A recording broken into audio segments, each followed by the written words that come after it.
Assalamualaikum.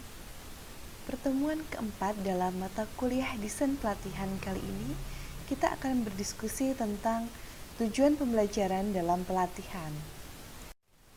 Seperti yang telah kita ketahui dan sedikit kita diskusikan di pertemuan kedua, bahwa dalam proses pelatihan ada yang namanya suatu pembelajaran, yang mana pembelajaran ini sangat penting sekali sehingga merumuskan tujuan pembelajaran dalam perencanaan dan pengembangan pelatihan sangat menentukan keberhasilan pelatihan.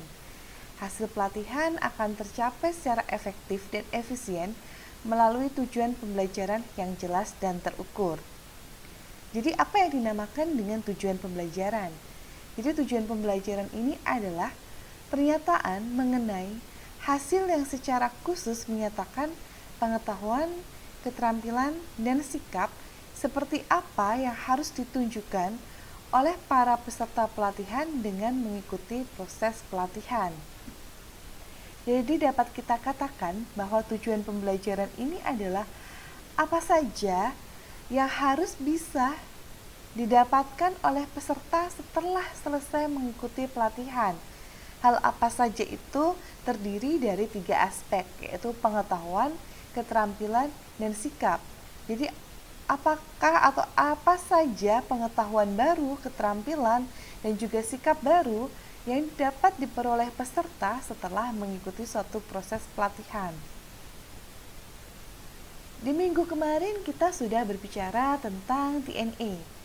Jadi walaupun pada waktu TNA kita sudah menemukan apa sih masalah utama yang ada dalam organisasi atau institusi tersebut, namun apabila di dalam proses pembelajarannya nanti tidak tepat, maka percuma, karena proses pelatihannya nanti tidak akan bisa fokus untuk menanggulangi atau untuk menyelesaikan dari permasalahan tersebut.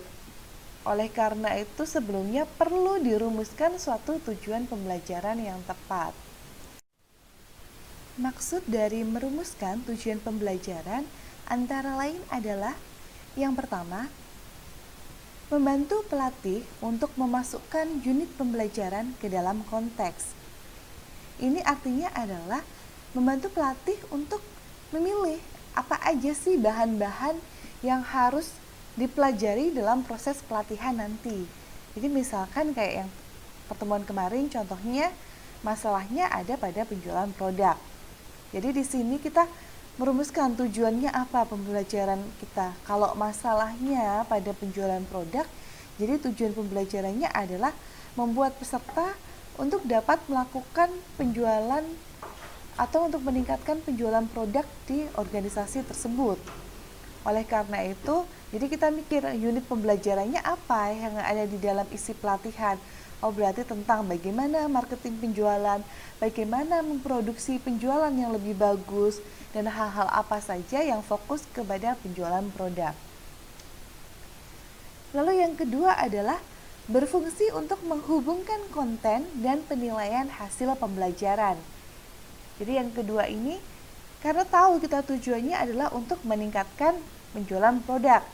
Jadi kita kalau penjualan produk meningkat, itu seperti apa penilaian hasil pembelajarannya. Jadi kita sudah menghubungkan, oh dengan proses seperti ini harus dievaluasi dengan cara yang seperti apa. Itu adalah maksud yang nomor 2. Sedangkan yang ketiga adalah memandu pemilihan kegiatan pembelajaran yang terbaik untuk mencapai tujuan. Jadi contohnya kalau tujuannya untuk peningkatan penjualan produk, bagaimanakah kegiatan pembelajarannya? Apakah dengan ceramah, apakah dengan role play, apakah dengan langsung terjun praktek ke masyarakat, dan yang lain-lain. Jadi disesuaikan langsung ke tujuannya apa. Lalu yang keempat adalah memberi gambaran yang jelas kepada para peserta tentang apa yang dapat mereka harapkan dan apa yang diharapkan dari mereka. Jadi di awal pelatihan sudah disampaikan oleh pelatih apa saja sih goalnya, atau setelah selesai melakukan pelatihan ini apa saja yang akan didapatkan oleh para peserta. Jadi peserta tuh di awal sudah tahu, oh pelatihan ini gunanya adalah biar saya itu dapat meningkatkan penjualan produk di institusi ini. Lalu yang kelima adalah membentuk dasar untuk mengevaluasi efektivitas pelatih, peserta, dan juga kurikulum. Jadi tadi kalau yang nomor 2 tadi adalah menghubungkan konten dan penilaian, jadi menghubungkan dari materinya apa yang dipelajari dan harus dinilai seperti apa. Kalau yang terakhir ini adalah evaluasi dari keseluruhan. Jadi dengan kita merumuskan tujuan pembelajarannya adalah harusnya peningkatan produk di perusahaan tersebut meningkat. Nah, kita bisa evaluasi dari pelatihnya. Setelah selesai pelatihan ini benar nggak kalau penjualan produk dari perusahaan itu meningkat? Jadi kita bisa lihat, oh pelatihnya ini kemarin bisa memberikan ilmu atau peningkatan kinerja ke peserta atau juga tidak. Lalu juga evaluasi pesertanya, apakah peserta sudah dapat memiliki pengetahuan, sikap, dan keterampilan yang baru. Lalu ke kurikulum. Kurikulum di sini adalah untuk nanti proses pembelajarannya seperti apa yang sudah diterapkan, apakah itu nanti efektif atau tidak. Tapi sebelum kita ke proses pembelajarannya yang seperti apa agar efektif, itu harus dirumuskan dulu tujuannya apa untuk melakukan pembelajaran itu. Lalu apa konsep atau gambaran dari tujuan pembelajaran ini? Jadi yang pertama adalah dengan adanya tujuan pembelajaran yang jelas, maka akan meyakinkan bahwa semua yang dilakukan adalah bertujuan untuk mencapai hasil yang diinginkan. Jadi tahu dari awal apa sih tujuannya ini nanti pelatihan dilakukan, baik peserta, baik itu fasilitator, trainer, semuanya langsung fokus ke tujuannya apa. Lalu yang kedua adalah menerangkan apakah seseorang telah dapat mencapai tujuan tersebut atau tidak. Jadi ini nanti menjadi bahan bantuan pada saat evaluasi. Apakah sesuai dengan tujuan yang dikehendaki. Jadi misalkan tadi tujuan pembelajarannya adalah untuk meningkatkan kinerja dalam penjualan produk. Pada waktu dievaluasi, apakah ilmu-ilmu, sikap maupun keterampilan dalam meningkatkan penjualan itu menjadi meningkat atau tidak? Ataukah malah yang mereka dapatkan itu di luar itu? Jadi itu nanti bisa sebagai patokan untuk bisa mencapai tujuan atau tidak. Selanjutnya, apa yang menjadi karakteristik dari tujuan pembelajaran? Jadi untuk menetapkan tujuan pembelajaran ini nanti dia baik, itu kita bisa menggunakan dengan metode SMART. Yang pertama adalah spesifik. Jadi untuk bisa mencapai tujuan pembelajaran yang spesifik, di sini kita bisa menggunakan pertanyaan 5W. Jadi yang pertama adalah what, apa yang akan dicapai sebenarnya dari pelatihan ini. Misalkan yang ingin dicapai adalah peningkatan kinerja untuk peningkatan penjualan produk di perusahaan tersebut. Lalu yang kedua adalah why. Mengapa tujuan ini harus dicapai?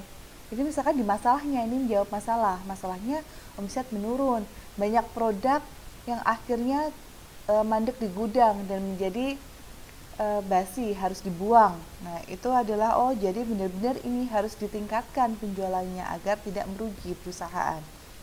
Lalu yang ketiga W-nya adalah who, siapa yang akan terlibat untuk mencapai tujuan ini. Jadi tujuan pembelajaran tadi kan peningkatan penjualan produk. Siapa saja kira-kira yang terlibat dalam penjualan ini. Jadi harus jelas di sana. Lalu yang keempat adalah where, di mana tempat ini nanti bisa dicapai. Jadi tujuannya kalau peningkatan produk ini bisa meningkat itu kalau dipasarkan di mana saja. Nah, itu juga harus masuk ke tujuan pembelajaran. Lalu when, kapan tujuan ini harus tercapai? Jadi harus ada targetnya di sana, di spesifik ini. Spesifik ini jadi tahu apa aja tujuan yang harus dicapainya, kenapa harus mencapai tujuan tersebut, siapa saja yang terlibat, di mana dapat dilakukan hal untuk meningkatkan atau mencapai tujuan tersebut, dan kapan saja waktu untuk mencapai tujuan tersebut. Itu di S, spesifik. Lalu yang kedua adalah M, measurable atau terukur. Jadi dapat diukur hasil yang dapat diukur dan juga dinilai. Untuk memiliki tujuan pembelajaran yang terukur ini, kita harus bisa menanyakan nih pada diri kita sendiri. Kira-kira targetnya, batasannya, target ini sudah tercapai tuh kalau seperti apa sih? Setelah mencapai penjualan produk sebanyak apa yang dikatakan kalau penjualan produk ini meningkat? Kan tidak mungkin kalau sebenarnya tidak ada penjualan produk sama sekali, pasti ada. Cuma di sini kita berikan target. Oh, kalau sudah per marketing misalkan dapat memasarkan misalnya 1000 produk dalam 1 bulan. Jadi harus ada tujuannya yang di situ bisa kira-kira diukur. Lalu ada indikator apa saja? Apakah indikatornya hanya ke jumlah produknya saja? Ataukah produk yang apa saja? Atau yang harga berapa saja? Atau ada keuntungan berapa? Jadi itu yang dinamakan dengan measurable, dapat diukur tujuan pembelajarannya. Lalu yang ketiga adalah attainable, dapat dicapai. Jadi cocok dan benar-benar ditargetkan bagi peserta. Kalau yang sebelumnya tadi adalah kita kan di measurable tadi kan harus punya target nih. Nah, di sini targetnya jangan terlalu tinggi, tapi kita juga harus realistis. Kira-kira SDM ini seperti apa di sini? Pasar yang ada sekarang kayak apa? Misalkan sekarang lagi pandemi. Lagi pandemi gini, otomatis akan mempengaruhi ke penjualan produk. Tidak bisa kita memberikan target nanti hasil kinerja itu meningkatnya sama dengan sebelum pandemi. Pasti ada perubahan. Jadi di sini kita memberikan targetnya itu harus yang realistis, yang kira-kira bisa dicapai oleh peserta. Jadi disesuaikan dengan keadaan, dengan kemampuan, dengan sumber daya yang dimiliki, baik sumber daya manusianya atau fasilitas di perusahaan tersebut, itu harus disesuaikan. Lalu yang keempat adalah relevan atau berorientasi pada hasil. Jadi kan benar-benar pastikan bahwa tujuan pembelajaran yang akan dicapai nanti itu penting dan selaras dengan tujuan yang lainnya. Jadi jangan sampai di sini nanti kita punya tujuannya adalah untuk peningkatan kinerja, untuk meningkatkan penjualan produk.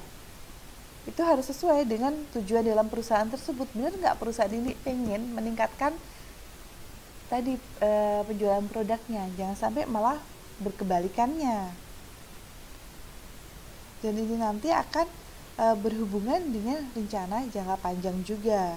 Oleh karena itu, untuk memastikan apakah tujuan atau goalnya ini nanti itu relevan, ada beberapa pertanyaan yang bisa membantu kita untuk menjawabnya. Yang pertama adalah, apakah benar-benar tujuan pembelajaran ini nanti bermanfaat? Kalau yang di spesifik tadi kan pertanyaannya adalah untuk apa tujuan tersebut harus dicapai. Jadi kenapa sih untuk jawab masalah.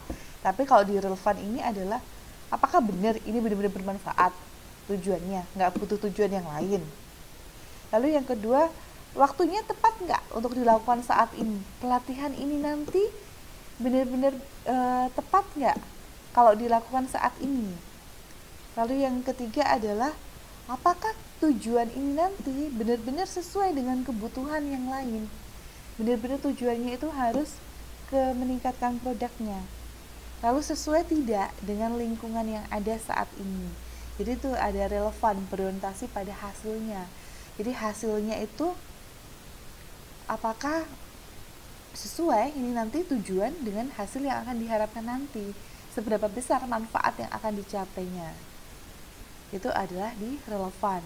Dan yang terakhir adalah timbang atau tepat waktu, dan atau bisa juga diartikan waktu yang terbatas, jadi dapat dipelajari dalam jangka waktu pelatihan.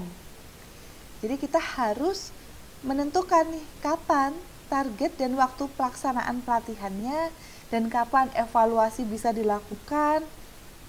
Kita lihat juga, makanya tadi di masa seperti ini, pandemi seperti ini, kalau kita melakukan pelatihan, apakah waktunya tepat? Dan kalau bisa untuk mempelajari tentang bagaimana untuk meningkatkan penjualan produk, berapa lama waktu yang dibutuhkan. Kalau sekarang, dengan kayak gini kita mungkin tidak bisa pelatihan di ruangan secara bersama-sama dalam waktu yang lama. Kalau waktu yang lama, misalkan kita bisa dari pagi sampai malam, itu bisa dalam 3 hari mungkin materi ini bisa disampaikan ke peserta semua. Tapi dengan kondisi sekarang, kalaupun bisa ada pertemuan secara langsung, pasti kan dibatasi jumlah pesertanya. Waktunya juga dibatasi dari pihak penyelenggara. Tidak mungkin boleh dari benar-benar pagi sampai malam, karena itu ada protokol kesehatannya di sana. Kalau ada seperti itu, berapa lama waktunya? Jadi molor berapa lama? Dan itu nanti kalau molor berpengaruh tidak ke proses pekerjaan di perusahaan tersebut. Jadi itu harus dilihat. Jadi makanya karakteristik tujuan pembelajaran ini harus jelas apa tujuan pembelajarannya, lalu ada target yang dapat diukur, jadi ada indikator untuk mencapai target tersebut. Yang ketiga adalah targetnya harus dapat dicapai, jangan terlalu tinggi. Jangan terlalu kita bermimpi tinggi tapi tidak sesuai dengan sumber daya yang ada. Selanjutnya adalah relevan. Jadi tujuan pembelajarannya berorientasi pada hasil, nanti sesuai tujuan pembelajaran dengan hasilnya. Dan yang terakhir adalah dengan waktu, dengan batas waktu ini harus tepat waktu, harus diperkirakan waktunya. Dengan menetapkan tujuan pembelajaran pelatihan, maka akan memberikan manfaat untuk orang-orang atau pihak-pihak yang terkait dengan pelatihan tersebut. Yang pertama adalah untuk trainee atau para pesertanya. Trainee di sini dia akan mendapatkan motivator, jadi dia akan lebih bersemangat dalam bekerja, karena di sini trainernya nanti selain memberikan pengetahuan ataupun ilmu-ilmu baru kepada para peserta, tapi juga akan memberikan motivasi sehingga peserta di sini juga akan lebih bersemangat dalam bekerja. Yang kedua adalah memperkuat intensi dan komitmen. Jadi intensi di sini tuh seperti semangat untuk mendapatkan sesuatu, untuk mencapai sesuatu. Jadi dengan adanya pelatihan yang jelas tujuannya apa, para peserta dia akan lebih bersemangat dalam mencapai tujuan tersebut dan lebih berkomitmen dalam bekerja lagi. Lalu juga pengaturan waktu dan energi. Karena peserta sudah tahu bahwa tujuan pembelajarannya nanti apa yang ingin dicapai, tentunya dengan itu biasanya juga sudah ada rundown acara, jadi dia akan bisa memanajemen waktu dia untuk bisa mencapai tujuan tersebut.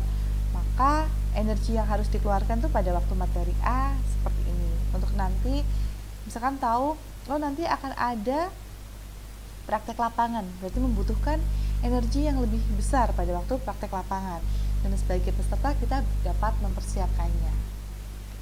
Sedangkan untuk fasilitator, yang namanya fasilitator di sini adalah membantu para peserta dalam proses pelatihan. Jadi fasilitator ini kalau ada tujuan yang jelas, dia dapat mengendalikan proses pelatihan. Jadi apabila dalam proses pelatihan nanti yang namanya berhubungan dengan orang, di situ banyak perilaku, kadang-kadang nanti pada di dalamnya agak-agak mulai belok keluar dari jalur. Nah, kalau itu sudah mulai jauh keluar dari jalur isi pelatihannya, maka fasilitator dapat mengendalikan, dapat mengembalikan lagi ke tujuan pembelajarannya apa yang ingin dicapai. Kadang-kadang pada waktu pelatihan, para peserta ini kadang-kadang menanyakan hal-hal lain di luar apa yang seharusnya mereka pelajari saat itu. Kalau itu hanya sedikit-sedikit, tidak apa-apa dibahas juga di sana. Tetapi kalau itu nanti ternyata malah banyak hal-hal lain yang ditanyakan oleh peserta, nah otomatis akan mengganggu tujuan pembelajaran. Kalau kita sudah tahu tujuannya, terus bisa kita cut untuk mengendalikan proses pelatihan agar lebih efektif. Lalu yang kedua adalah dapat mengatur kegiatan proses pelatihan. Jadi kalau sudah ada tujuan jelas, nah kita bisa bikin rundown acaranya seperti apa, lalu konteks-konteks di dalamnya seperti apa. Jadi kita bisa mengatur step by step dalam proses pelatihannya. Sedangkan untuk seorang evaluator, tujuan pembelajaran pelatihan ini bermanfaat untuk yang pertama, mengevaluasi hasil suatu program pelatihan secara lebih akurat. Jadi bila tadi kan tujuannya sudah tahu, tujuannya adalah untuk meningkatkan kinerja peserta dalam peningkatan penjualan produk. Jadi tadi kan berarti evaluasinya adalah yang pada waktu proses pelatihan mungkin evaluasinya adalah pengetahuan tentang teknik-teknik marketingnya seperti apa, lalu praktek role playnya atau praktek ke masyarakat bisa nggak menjual dengan seperti ini, keadaan seperti ini. Lalu setelah selesai pelatihan nanti bisa dilihat di perusahaan ini benar-benar ada peningkatan penjualan produk atau enggak, karena kita sudah tahu tujuannya apa. Jadi evaluasinya nanti kita tinggal sesuai nggak dengan targetnya. Lalu yang kedua adalah menyusun alat ukur evaluasi. Jadi tadi setelah tahu saya mau menilai hal ini, lalu hal ini dapat diukur dengan apa, itu kan akhirnya dapat kita menyusun alat ukurnya. Jadi kita bisa bikin checklist atau kita dari hasil observasi nanti itu apa aja kriteria-kriteria indikator kalau tujuan pembelajaran ini sudah dicapai. Yang ketiga adalah alat validasi dari standar. Jadi misalkan sudah ada suatu checklist atau kuesioner untuk mengukur materi ini diukur dengan alat ukur A, misalkan sudah ada standarnya, sudah banyak dipakai dimanapun. Nah tetap kita harus uji validasi. Jadi seperti juga kalau kita penelitian, di sana kan kita menyebutkan kuesioner, kan kita butuh yang namanya uji validitas dan reliabilitas. Di sini pun juga seperti itu. Alat ukur untuk evaluasi pembelajaran juga perlu divalidasi dulu. Dan yang keempat adalah bila belum ada standar, ya kita buat standarnya. Kita cari dari indikatornya yang namanya penjualan produk meningkat itu terdiri dari A, B, C, D misalkan. Lalu A, B, C, D itu apa aja sih isinya, itu kita buat sendiri. Tapi setelah kita buat, tetap kita validasi juga. Lalu yang selanjutnya adalah dapat memfasilitasi pengukuran suatu progres dan prestasi. Jadi tadi tujuan pembelajaran tadi itu dapat sebagai alat ukur untuk progres dan prestasi, untuk memfasilitasi, membantu mengukur kita progresnya ini nanti ada apa enggak, lalu prestasi kinerjanya dari peserta itu meningkat atau tidak, berapa persen yang ada progresnya atau di sini malah terjadi penurunan. Jadi ada jadi suatu evaluasi di sana.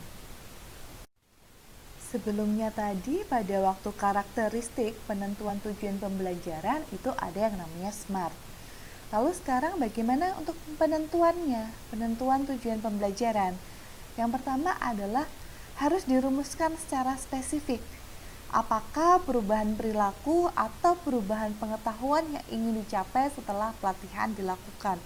Jadi tadi benar-benar yang 5W tadi harus dijawab di sini. Yang pertama adalah, jadi yang pertama itu kita harus menjawab 5W tadi yang menjadi rumusan spesifik dari tujuan pembelajaran.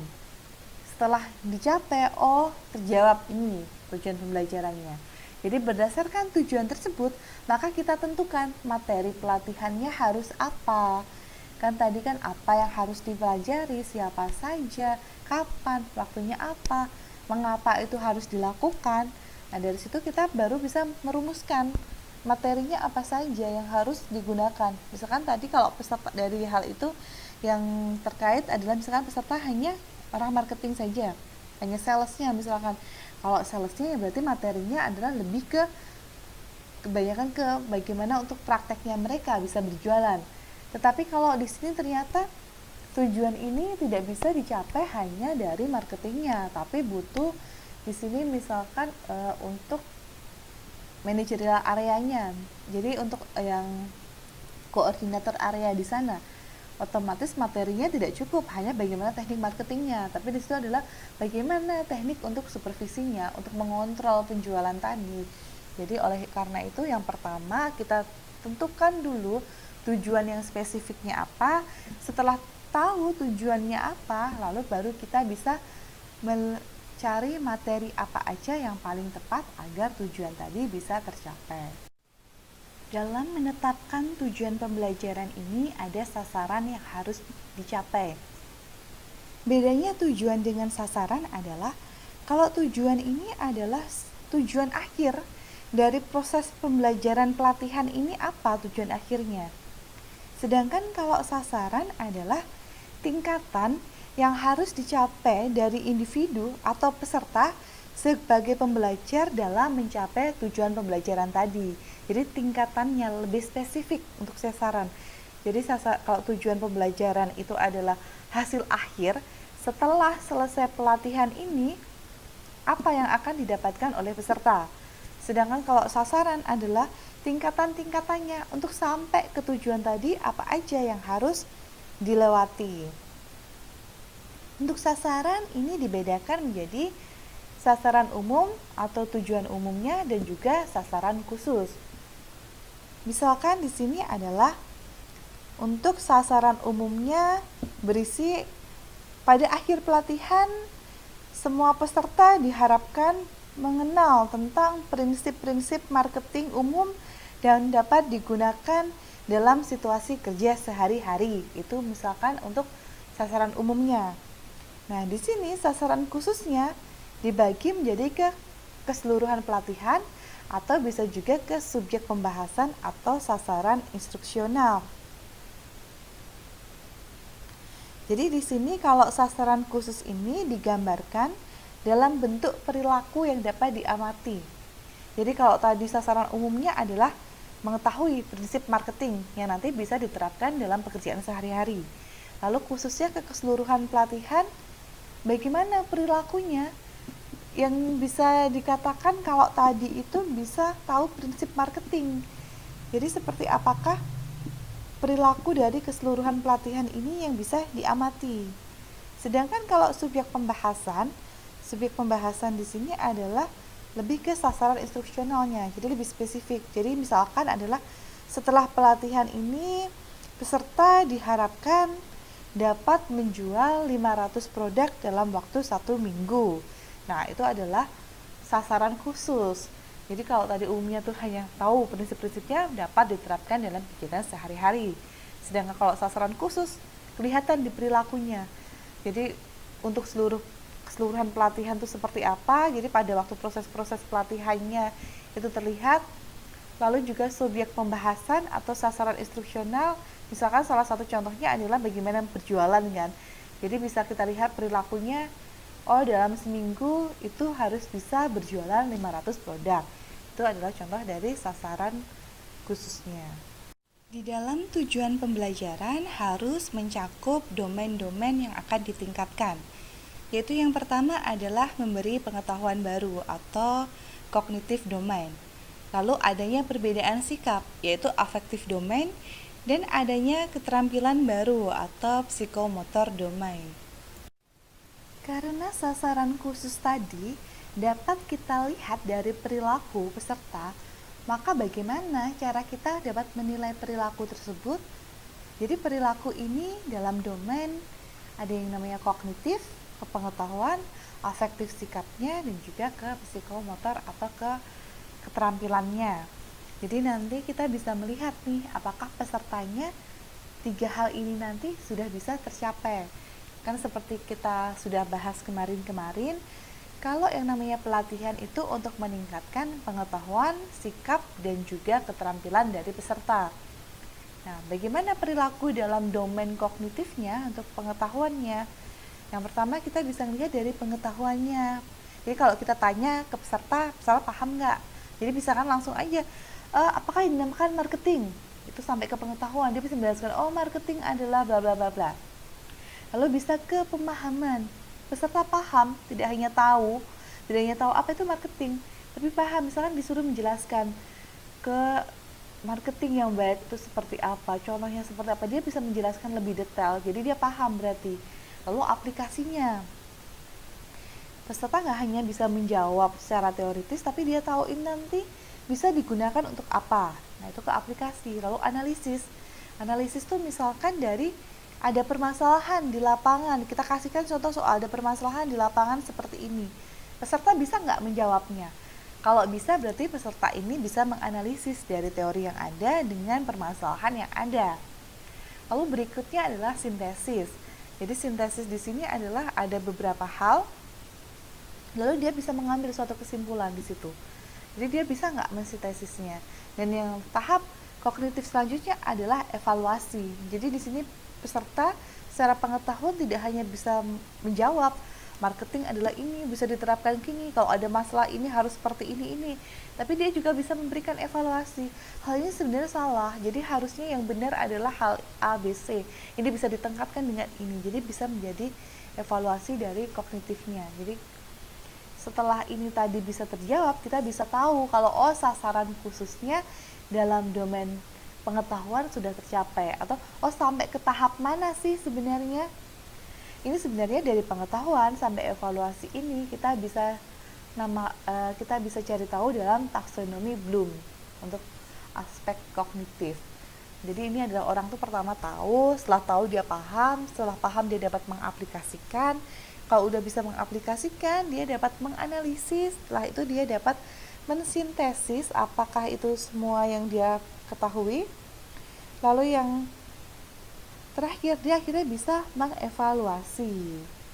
Itu adalah dinamakan kalau dia benar-benar pengetahuannya sudah paling bagus, itu bisa sampai ke tahap evaluasi, nggak hanya tahu atau paham saja.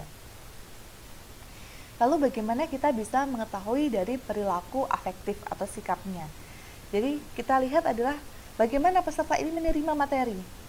Kan kita bisa lihat, apalagi kalian orang-orang psikologi, situ kan bisa tahu, sikap seperti ini itu peserta ini menerima materi. Peserta di sini dia sepertinya menolak ke sini, tidak mau mendengarkan. Lalu pada waktu menjawab, bagaimana cara mereka menjawab? Apakah mereka menjawab dengan sungguh-sungguh karena mereka tahu, ataukah menjawab hanya asal saja atau ogah-ogahan? Itu kan bisa kelihatan juga. Lalu responnya, bagaimana para peserta merespon dalam tidak hanya pada waktu menjawab ya, tapi dalam proses pelatihan itu gimana respon dari peserta ini, itu kan bisa dinilai juga. Lalu menilai, kan peserta tidak hanya, karena dalam pelatihan itu tidak hanya satu arah, tapi butuh dua arah, antara trainer, fasilitator, dengan juga pesertanya. Mereka saling berinteraksi. Nah, di situ akan bisa bagaimana saling respon, lalu saling menilainya, akan kelihatan sikapnya seperti apa. Apakah ada perubahan sikap dari sebelum pelatihan sampai ke setelah pelatihan selesai, sikap dari peserta itu berubah menjadi lebih positif atau tidak. Itu kita bisa melihat di sana. Kalau dari psikomotornya, tentu keterampilannya kita bisa lihat pada waktu evaluasi, misalkan role play, atau langsung mereka misalkan praktek lapangan. Bisa enggak? Kalau contohnya tadi ke penjual produk, mereka bisa menjual produk atau enggak, itu langsung bisa kita lihat. Tapi kalau kognitif afektif, kita bisa dengan cara mengamatinya ataupun untuk bertanya dengan mereka. Lalu faktor seperti apa yang berperan dalam menyusun dan merumuskan suatu tujuan pelatihan? Ada 8 faktor. Yang pertama adalah jenis tujuan pelatihan. Tujuan pelatihan ini nanti tuh jenisnya untuk apa? Peningkatan apanya sih? Apakah meningkatkan dari kinerja keterampilan yang lebih fokus ke arah mana jenis tujuan pelatihannya? Lalu yang kedua adalah kedalaman tujuan pelatihan. Jadi tadi bisa kita lihat dari taksonomi Bloom, misalkan tujuan pelatihan ini sampai apa? Apakah yang diharapkan itu sampai peserta ini dapat menganalisis keadaan lapangan sehingga dia harus menjual produk tuh, lapangannya lagi sepi, lagi pandemi. Jadi saya harus bisa harus bisa berjualan dengan cara ini. Apakah hanya sampai sana? Ataukah sampai ke tahap selanjutnya, sampai ke sintesis misalkan, jadi peserta bisa mengamati perusahaan A itu bisa maju karena dia pakai cara ini, perusahaan B tetap bisa bertahan dengan cara ini, C dengan cara ini. Jadi dia akhirnya menggabungkan itu jadi cara dia berjualan. Ataukah hanya sampai sekedar paham aja, gini nih caranya untuk berjualan, teorinya seperti ini. Nah, itu kita harus rumuskan juga tujuan pelatihan ini kedalamannya seperti apa yang harus diterima oleh peserta. Tujuannya itu seperti apa? Kalau hanya diinginkannya udahlah sampai tahap pelatihan pertama ini, misalkan niatnya adalah kita mau bikin pelatihan berjenjang. Pada pelatihan pertama cukup pesertanya paham saja, nggak perlu sampai analisis ya. Kita tidak perlu materi kita sampai membuat peserta dapat menganalisis masalah, cukup ke mereka paham saja. Sekarang untuk pelatihan kedua baru nanti peserta dapat menganalisis, baru kita merumuskan tujuan ke sana, materi kita juga sesuaikan. Oleh karena itulah butuh kita kedalaman tujuan pelatihan. Yang ketiga adalah sumber daya yang tersedia. Sumber daya di sini adalah bisa dari pihak pelatihnya, dari fasilitator. Misalnya tadi pengennya langsung nih kedalamannya sampai bisa peserta itu bisa sintesis, bisa evaluasi. Tapi ternyata pelatih yang kita punya tidak punya kemampuan sampai ke sana.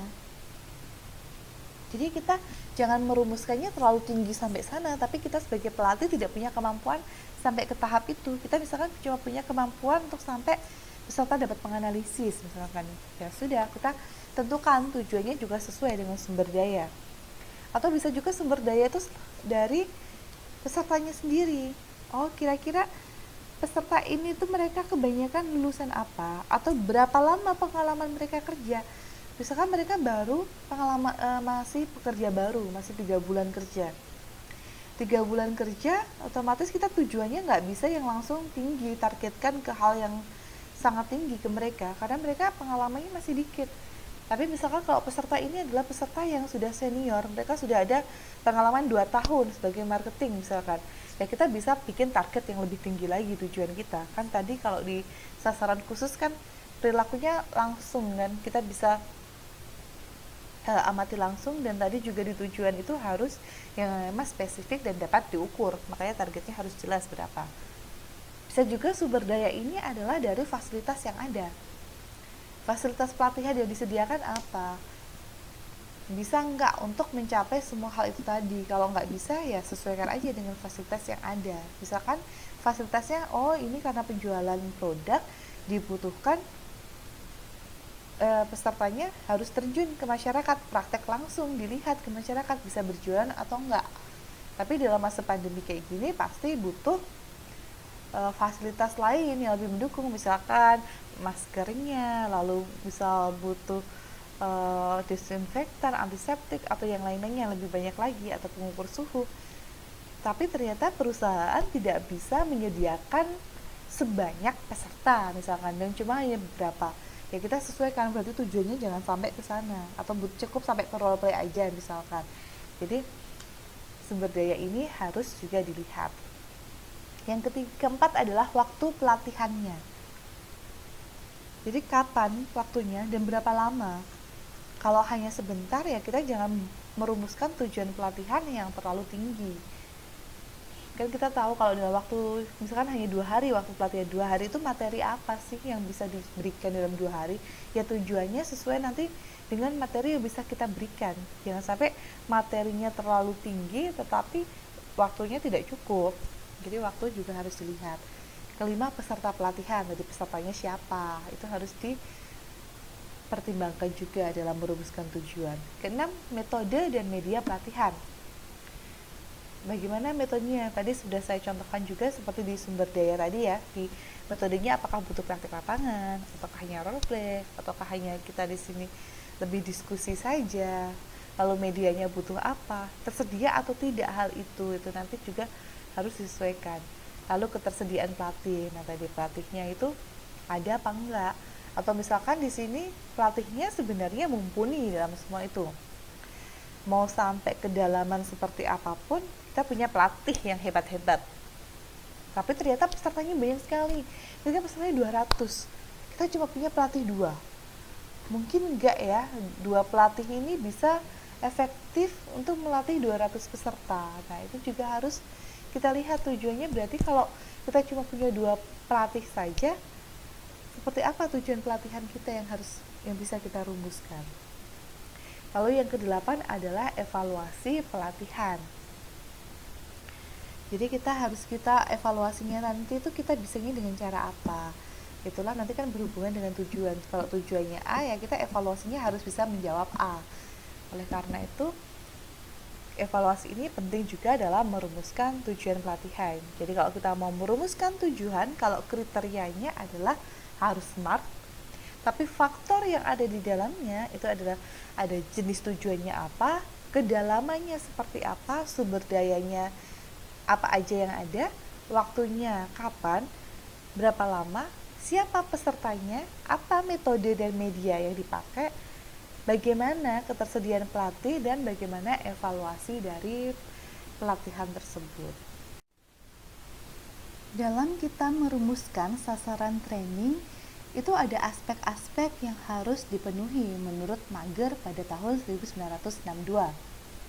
Jadi tadi kan sasaran training yang khusus itu kan harus bisa kita lihat atau kita bisa mengamati dari perilaku. Nah, untuk bisa kita mengamati hal tersebut, apa saja yang harus ada di dalamnya? Yang pertama adalah given word. Ada uraian tentang situasi yang diberikan. Jadi kita tahu di tujuan sebelum merumuskan tujuan tadi. Situasinya seperti apa? Situasi dari organisasi tersebut, situasi dari pasar yang ada sekarang, situasi dari pesertanya seperti apa. Jadi ada uraiannya. Oh, ternyata seperti ini nih kondisi di dalam perusahaan, kondisi dari peserta, kondisi di pasar marketing mereka itu seperti ini. Jadi ada uraiannya. Setelah itu lalu ada dashboard, ada uraian tentang apa yang harus dilakukan. Jadi setelah kita tahu tadi, oh situasinya seperti ini, jadi apa aja sih yang harus dilakukan oleh para peserta ini agar dia bisa keluar dari situasi yang jelek menuju ke situasi yang diharapkan, apa aja yang harus dilakukan. Setelah itu ada uraian tentang bagaimana trainee atau peserta itu melaksanakan. Nah, tadi kan berarti kita tahu situasinya lagi dalam situasi misalnya lagi situasi pandemi, omsetnya turun, lalu SDM-nya banyak yang baru juga. Lalu kita uraikan apa yang harus dilakukan. Berarti di sini ini nanti adalah materi-materi kita adalah untuk mereka harus tahu nih teori marketing seperti apa. Mereka harus bisa mempraktekkan marketingnya seperti apa. Penjualan nanti harus meningkat, targetnya per bulan seperti apa. Nah, untuk mencapai hal tersebut, lalu ada uraian bagaimana caranya. Cara agar para peserta ini bisa seperti itu, bisa mencapai targetnya, bisa lebih bersemangat lagi. Nah, itu ada uraiannya, bagaimana apa yang harus dikerjakan oleh mereka. Kalau setelah dari uraian-uraian ini, maka kita bisa menentukan tadi, tujuannya, sasaran instruksionalnya adalah hal ini. Jadi yang benar-benar yang bisa kita ukur pertingkatan dari hal yang paling kecil sampai ke hal yang paling besar. Beberapa contoh dari kata kerja untuk menuliskan tujuan adalah seperti memilih. Jadi misalkan tujuannya adalah peserta dapat memilih produk mana yang harus dijual. Lalu bisa juga dengan mengelompokkan kata kerjanya. Karena ini tadi kan kita sebenarnya kita fokusnya tadi kan sasaran tadi kan ada umum langsung ya. Umumnya adalah misalkan mereka agar mengetahui prinsip-prinsip tentang marketing, jadi bisa diterapkan dalam kehidupan sehari-hari. Tetapi pada waktu sasaran instruksionalnya yang khususnya kita bisa bedakan dengan kata kerja ini. Misalkan pertama adalah peserta dapat memilih produk mana saja yang dapat dijual. Lalu peserta dapat mengelompokkan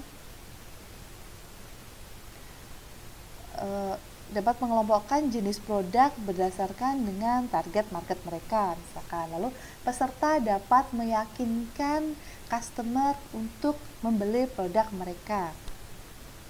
Kalau di sini mengumpulkan misalkan peserta dapat mengumpulkan informasi tentang customer yang potensial untuk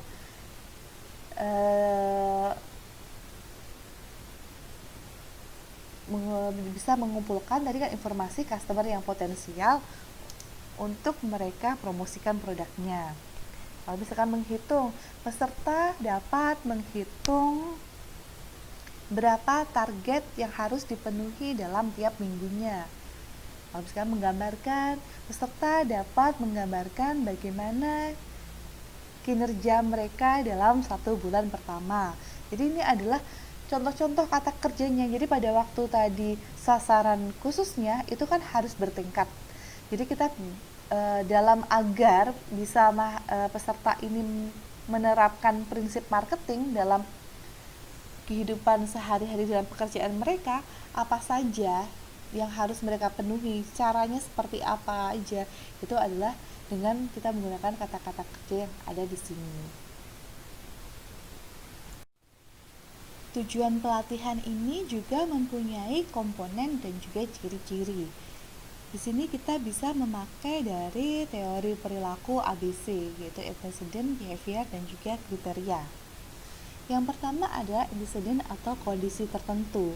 Ini sebelum di dalam tujuan pelatihan ini kita lihat kondisinya seperti apa. Oh, kondisinya adalah penjualannya dia sedikit. Lalu di sini lagi masa pandemi, sehingga kita mengharapkan ada kondisi yang diinginkan nantinya. Kondisi nantinya adalah omset meningkat, produk yang terjual lebih banyak. Itu ada di dalam antecedent. Lalu di sini ada yang kedua adalah behavior. Jadi adalah tentang perilaku yang harus dilakukan. Jadi dari kondisi awal tadi menuju ke kondisi yang diharapkan, apa yang harus dilakukan. Jadi nanti kan tahu, oh tujuannya adalah tadi untuk meningkatkan penjualan produk. Kondisinya sekarang berarti kan penjualannya dia turun, jadi ingin penjualannya lebih tinggi. Pada waktu mau penjualan tinggi itu, apa aja perilakunya, jadi materi apa yang nanti akan diberikan di dalam pelatihan itu, dan bagaimana evaluasinya sehingga nanti penjualan akan meningkat. Yang ketiga adalah pernyataan tentang standar yang diharapkan untuk dicapai, yaitu kriterianya. Jadi tadi kan kondisi tertentunya, di awal ada yang kondisi jeleknya, menuju ke kondisi yang diharapkan nantinya, yang belum terjadi, nah itu kan ada kriterianya. Dikatakan kalau peningkatan penjualan produk itu meningkat, itu kalau seperti apa? Apakah kriterianya dalam 1 minggu terjual 500 produk, dalam 1 bulan setiap marketing mendapatkan omset 10 juta, misalnya seperti itu. Jadi di dalam tujuan pelatihan ini ada komponen kondisinya, lalu perilakunya harus seperti apa, dan bagaimana kriteria dari standarnya. Setelah tadi kita membahas tentang bagaimana menetapkan tujuan pembelajaran dalam pelatihan, sekarang kita akan membahas sedikit tentang desain pembelajaran. Sebelum di minggu berikutnya kita akan membahas tentang pembelajaran yang efektif seperti apa. Jadi yang dinamakan belajar itu adalah proses perubahan tingkah laku. Oleh karena itu di dalam proses belajarnya itu pasti ada yang namanya stimulus yang akan menghasilkan respon. Tapi di dalam stimulus menghasilkan respon itu pasti di dalamnya ada proses-prosesnya. Jadi stimulus di sini adalah rangsangan yang diberikan oleh trainer, lalu oleh fasilitator, atau baik dari peserta sendiri. Jadi ada rangsangan dari dia agar mau atau bisa menerima tadi materinya. Lalu situ ada proses pembelajaran tadi. Makanya tadi kan harus ada tujuan yang tepat, itu akhirnya kita bisa menentukan materi atau konteks apa aja, itu ada di dalam prosesnya. Lalu bagaimana cara kita sebagai nanti trainer mengajarkan, itu ada dalam proses. Akhirnya nanti berakhir ke respon dari peserta. Bagaimanakah respon pesertanya? Apakah nanti respon ini bisa dari perilakunya, akhirnya dia jadi meningkat. Tadi misalkan contohnya di penjual produk yang meningkat, bisa respon ke sikapnya tadi kan menjadi lebih positif atau sama aja, ke pengetahuannya juga seperti apa. Jadi hal yang terpenting adalah yang namanya stimulus itu adalah masukan-masukan. Jadi dari pengetahuannya, dari hal-hal materinya, lalu dari motivasi yang diberikan, itu adalah stimulusnya, yang nanti akan menjadi keluaran berupa respon, bagaimana respon peserta setelah selesai pelatihan. Di dalam proses ini juga terdapat ada yang dinamakan penguatan. Nah, penguatan ini juga dia akan mempengaruhi timbulnya respon. Penguatan ini ada yang penguatan positif, ada juga yang penguatan negatif. Jadi penguatan ini biasanya diberikan oleh trainernya. Contohnya adalah untuk yang positif, di sini trainer dia secara stimulus sudah memberikan rasa baik. Materi dia berikan dengan bagus, dia bisa memberikan motivasi sehingga proses belajar ini juga sudah menggunakan metode yang tepat, media yang tepat juga. Lalu pada waktu sesi itu, trainernya berikan penguatan positif. Jadi dia berikan senyum, dekat kepada para peserta. Lalu kalau ada yang bertanya, ya dipuji. Jadi penguatan ini bisa verbal maupun non verbal. Kalau verbal kita bisa berupa pujian kita. Kalau kita bisa, oh ya pertanyaan yang bagus. Oke, itu tadi dengan ada itu kita malah bisa mendukung hal-hal apa. Jadi selalu akan ada penguatan-penguatan. Jadi peserta tuh merasa dihargai. Sedangkan kalau penguatan nonverbal itu bisa dengan kita berikan sentuhan yang sepantasnya saja. Kita tepuk budi, oh iya bagus sekali, hasil kerjanya bagus. Atau bisa kita berikan senyum, kita berikan kita berikan jempol.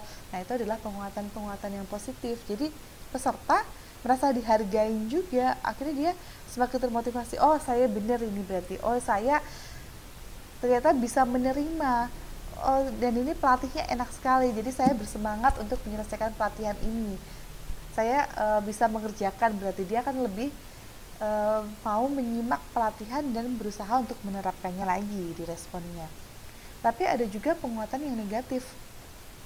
Jadi misalkan tadi stimulusnya materi sudah bagus, lalu juga motivasinya, oh pinter sekali trainer ini memberikan motivasi kepada para peserta. Di prosesnya juga, nah tempat nyaman, fasilitasnya ada semua, pokoknya sebenarnya sudah lengkap lah sudahnya.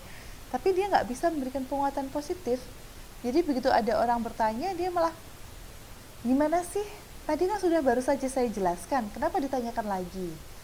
Atau misalkan ada yang menjelaskan tapi trainernya nggak ada senyum sama sekali. Oleh karena itu para peserta yang awalnya dia paham, dia bisa menerima, oh karena para trainer ini bisa memberikan materi itu bagus, jadi gampang untuk diserap oleh pesertanya. Tetapi karena tadi ada penguatan negatif di dalam proses belajarnya, akhirnya muncul ogah-ogahan, aduh males deh, saya nggak dihargain di sini, aduh saya males nyelesain, cuma kayak gini bisa saya pelajari sendiri. Akhirnya secara mindset akan berpengaruh ke peserta. Dia responnya, jadi pada waktu respon pesertanya menjadi seakan-akan tidak memahami hasil pelatihannya itu seperti apa. Itulah pentingnya satu penguatan juga di dalam prosesnya. Nah, tapi dari teori stimulus respon ini sebenarnya ada kritikan. Kritikannya itu adalah tidak mampu menjelaskan proses belajar yang kompleks. Jadi kita cuma melihat ada stimulus, muncul respon. Tapi bagaimana proses belajar kompleks di sana itu kurang bisa dijelaskan kalau dengan desain ini. Lalu juga tidak semua hasil belajar dapat diamati dan diukur. Kadang-kadang seperti ini. Pada waktu kita sudah menyusun tadi evaluasi yang sesuai dengan tujuannya. Tapi ternyata evaluasinya ini dia belum bisa mengukur semua hasil belajarnya. Kadang-kadang pada waktu evaluasi dianggap, oh nilainya 0 semua. Tapi sebenarnya apakah iya para peserta itu 0 semua? Tidak ada sama sekali yang meningkat atau diketahui oleh peserta. Nah itu adalah menjadi beberapa kritik permasalahan dalam suatu desain pembelajaran. Nah bagaimana agar kritik-kritik ini tadi itu bisa kita hilangkan atau kita kurangin, itu nanti kita bahas minggu depan di dalam mendesain pembelajaran yang efektif. Dapat kita ambil kesimpulan bahwa tujuan pembelajaran adalah pernyataan mengenai hasil yang secara khusus menyatakan pengetahuan, keterampilan, dan sikap seperti apakah yang dapat ditunjukkan oleh para peserta pelatihan setelah peserta mengikuti proses pelatihan.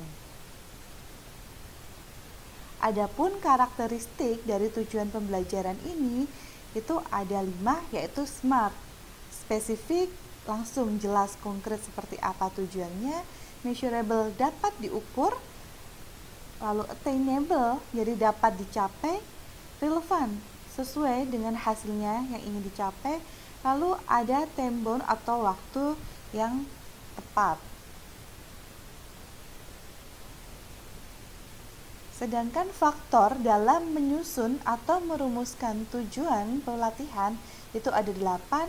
Yang pertama, tentukan jenis tujuannya dulu. Kedua, seperti apa kedalaman tujuan pelatihannya? Ketiga, sumber daya yang tersedia. Lalu waktunya seperti apa? Kelima, siapa yang menjadi peserta? Keenam, apa metode dan media pelatihan yang digunakan? Ketujuh, ketersediaan pelatih. Dan kedelapan adalah evaluasi pelatihan.